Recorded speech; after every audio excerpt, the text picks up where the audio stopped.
Bwana Yesu asifiwe wapendwa katika Kristo. Ninawasalimia kwa jina la Yesu, jina lipitalo majina yote. Ni wakati mwingine mwema, namshukuru Mungu kwa uhai na uzima. Namshukuru Mungu kwa wokovu. Natumai mko salama katika Kristo, watu wa Mungu.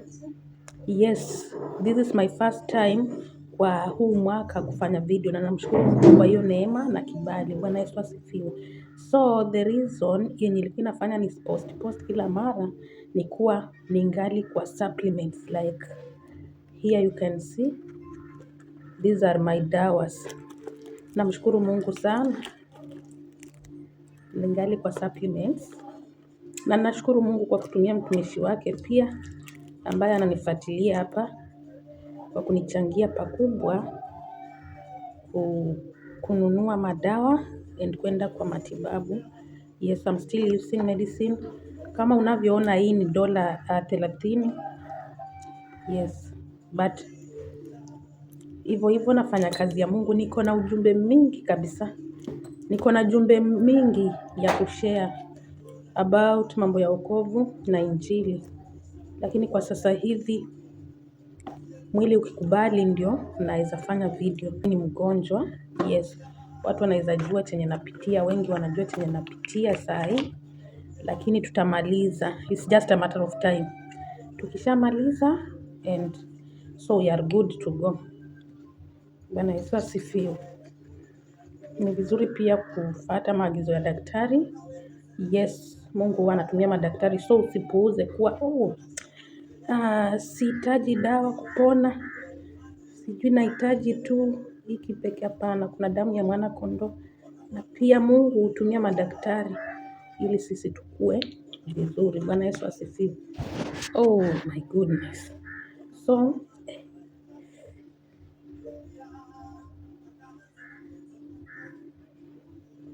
namshukuru Mungu sana kwa umbali ambao amenitoa. Yeah, I'm just grateful to God. Siwezi sema kuwa nimesafa sana. No, Mungu ana sababu yake why nimepitia haya yote mpaka niko hapa. Mimi nilisema sitawahi mkufuru Mungu na sitawahi question Mungu, like kumuuliza maswali, God, kwa nini mimi? Kwa nini sijui nini? Hapana. Mungu alinitendea muujiza 2025 na sitakuja nikasahau. Sitawahi nisahau huo muujiza. Yes, God came through for me. Na nilikuwa hosi. Hiyo ndio siku nilimuona Mungu mwenyewe. Bwana Yesu asifiwe. So ninawahimiza tu continue trusting in God. Mungu anaweza everything. Mungu si mwanadamu aseme uongo. Bwana Yesu asifiwe. Niko na jumbe nyingi ambazo nikishapona vizuri sana, nikikaa sawa, tutashare. But mimi nitaanza kutoa hizo jumbe hata kabla nimalize hii hali yangu.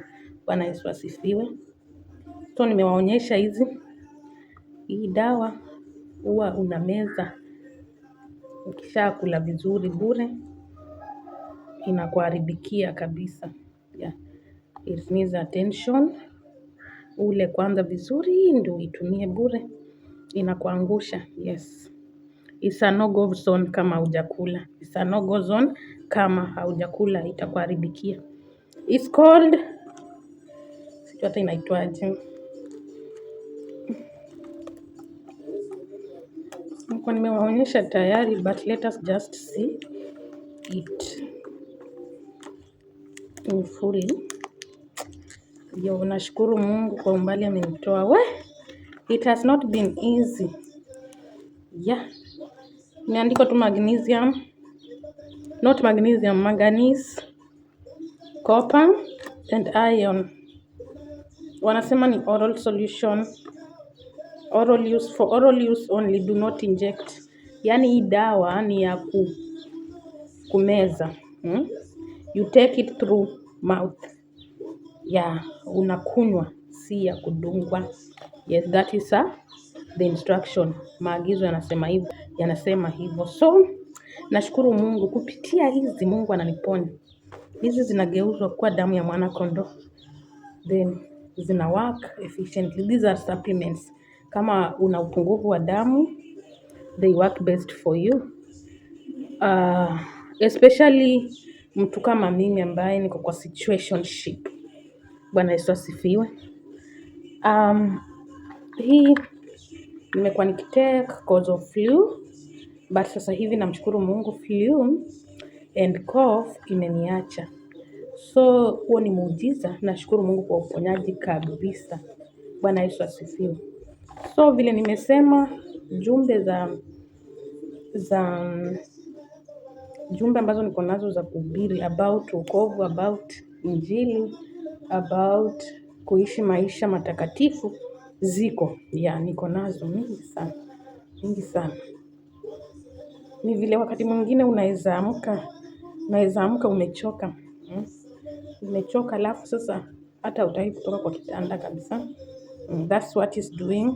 That's what I'm passing through. Hiyo sasa ndio napitia through, but nimesema kwa uwezo wa Roho Mtakatifu nitaweza. Kama Mungu amenitoa kwa kitanda saa hii eti 24/7 niko kwa kitanda. Mimi naosha hata vyombo saa hii. Naosha nyumba vizuri kabisa. Naosha madirisha. Naweza pika chai na nikapika tu vyakula tungine rahisi lakini si zile ngumu. Yes. That means kuna improvement. Na ukiona kuna improvement kwa maisha yako hivyo, ni mkono wa Mungu umehusika. Bwana Yesu asifiwe. Ni kwa neema kabisa. Si kwa uwezo wangu, bali ni kwa uwezo wa Roho Mtakatifu. Bwana Yesu asifiwe. So in case pia nitapata nguvu na Roho Mtakatifu ataniwezesha tena, nitaweza kurudi na ujumbe mwingine. Mbarikiwe nyote na Mungu awalinde. Shalom.